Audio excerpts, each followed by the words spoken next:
పాత ఫోన్ నా దగ్గర లేదు, అయిపోయా. లేదంటే అయిపోయా, ఇంకేముంటుంది? లేదు పాత ఫోన్ తెచ్చి అయిపోయినావు ఏదన్నా. పాత ఫోన్ నా దగ్గర లేదు, గత ఏడాది కొత్త ఫోన్ తీసుకున్నా, ఫోను ల్యాప్టాప్ ఎందుకు అడిగారో మీరు ఇచ్చిన నోటీసులో చెప్పలేదు. దేనికి అడిగినావు? దొంగ పని చేసినావని నీకు అన్ని అడిగినారు. దేనికి అడుగుతారు? వాళ్ళకి ఏమన్నా నీ ఫోన్లో ఏమైనా సరదాలు ఏమైనా ఉన్నాయి, వీడియోలు నేను చూద్దామని అడిగిరా ఏంది? దేనికి అడుగుతారు? ఈయన దగ్గర అంటే పాత ఫోన్ లేదట, ఏడబడేసినావు, ఎవరికి ఇచ్చినావు? మూసిలేసినవా? ఆ ప్రణీత్ రావు లెక్కనే అదేందన్నా పగలగొట్టి మూసిలేసినవా?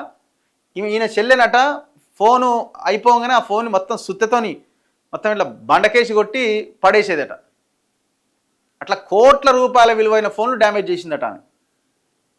ఈయనది కూడా అట్లే ఉన్నది. మరి పైసలు విదేశీ కంపెనీకి ఇస్తప్పుడు సుప్రీంకోర్టు, రాజ్యాంగము, నిబంధనలు, చట్టము ఇవన్నీ గుర్తుకు రాలే. ఎంక్వైరీకి పిలిస్తే ఎంక్వైరీలో నీ ఫోన్ అడిగితే ఇప్పుడు నీకు చట్టము, రాజ్యాంగము, సుప్రీంకోర్టు గుర్తొచ్చినాయి.